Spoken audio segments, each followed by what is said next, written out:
If you spend enough time in K-pop spaces online, you'll notice something. There are certain names that appear in comment sections almost like a reflex. Not because something new happened, not because there's fresh evidence of anything, just because the narrative exists, and once a narrative exists in this fandom ecosystem, it takes on a life of its own, completely detached from reality. Leah of ITZY is one of those names. Weak vocalist, lazy dancer, doesn't deserve her spot. You've seen the comments. You've probably scrolled past the compilation videos.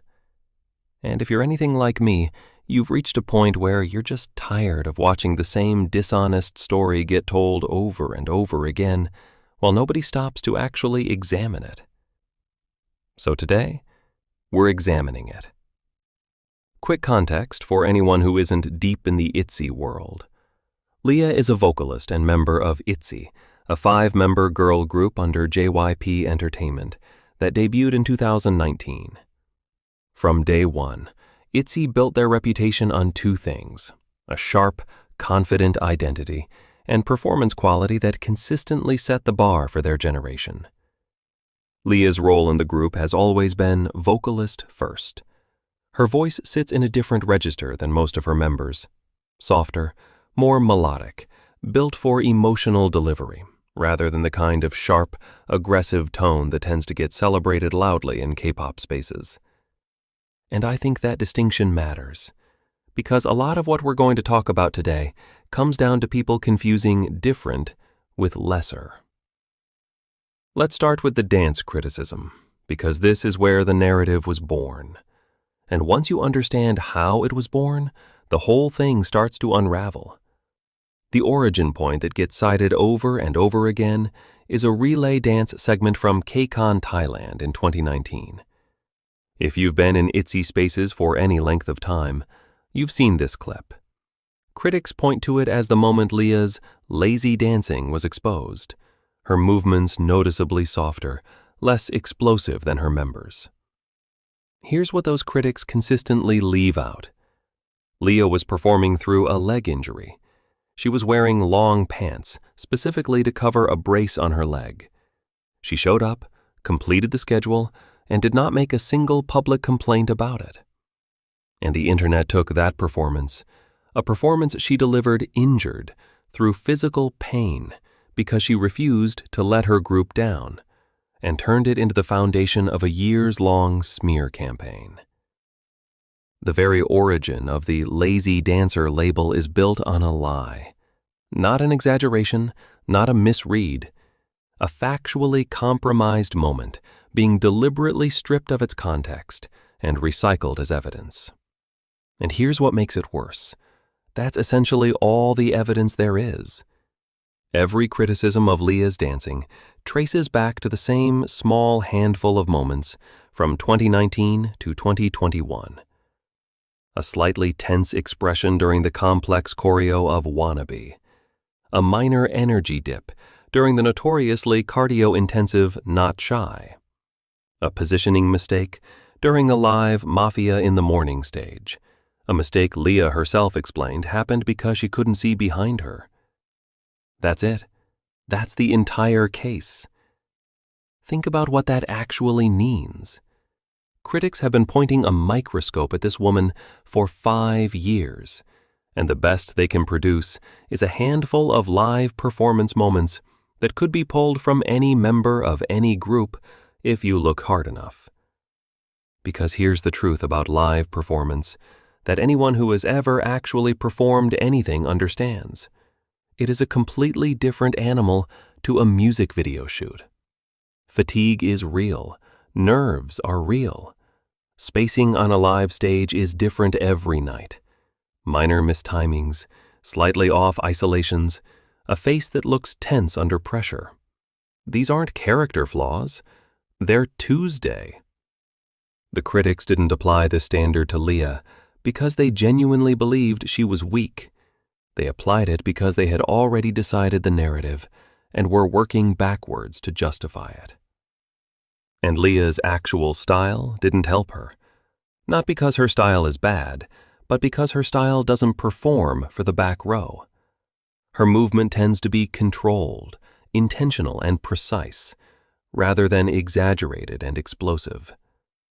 In a fandom culture that has been conditioned to equate impressive with big, that kind of dancer gets overlooked. But overlooked and inadequate are not the same thing. I want to shift to the vocal criticism now, because this is where the argument against the narrative becomes almost embarrassingly one-sided.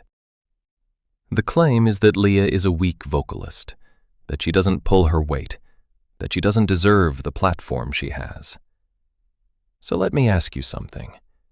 If Leah is a weak vocalist, if the criticism is legitimate and grounded in reality, then why does the Korean drama industry keep calling her? In 2022, she contributed to the OST for The Red Sleeve, one of that year's most watched historical dramas. The same year, she was on the Alchemy of Souls soundtrack. In 2023, Dr. Romantic 3, one of Korea's most beloved long-running medical dramas.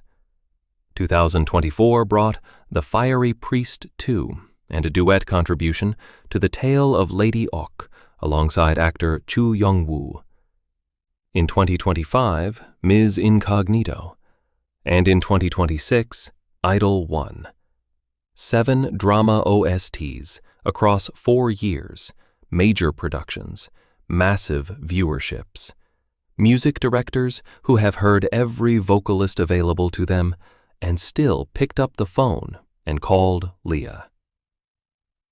Let's talk about what a drama OST actually requires. This isn't a group track where the vocal load is shared and any weaknesses can be balanced out by the arrangement. A drama OST is a solo performance, your voice, the melody, and nothing else to hide behind.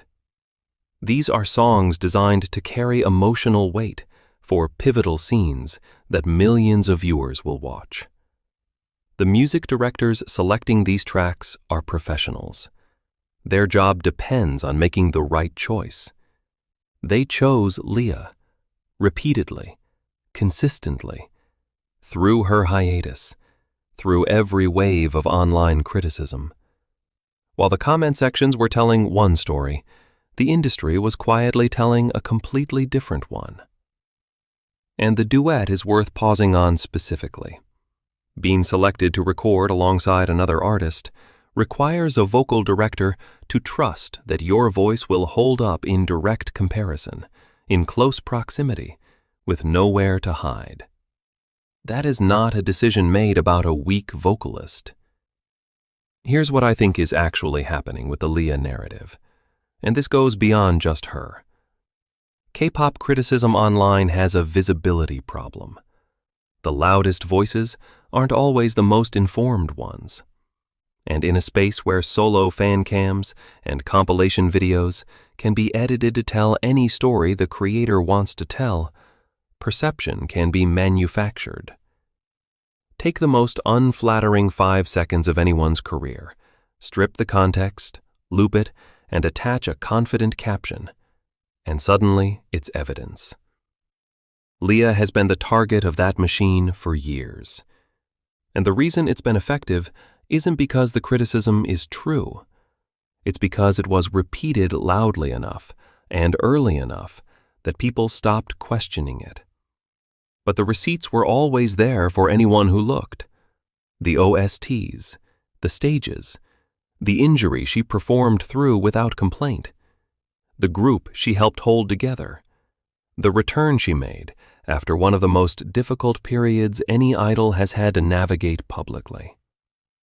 So the next time you see someone in a comment section repeating the same tired talking points about Leah, the same clips, the same narrative, the same recycled takes from 2019, I want you to remember what we just went through.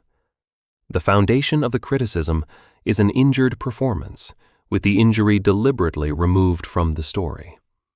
The vocal criticism is contradicted by 7 years of industry professionals making the opposite call. And the persistence of the narrative, says far more about how online spaces manufacture and maintain dishonest stories than it does about Leah's actual abilities. She doesn't need defending. Her work already does that. But sometimes, the noise gets loud enough that it's worth cutting through it and pointing at the receipts.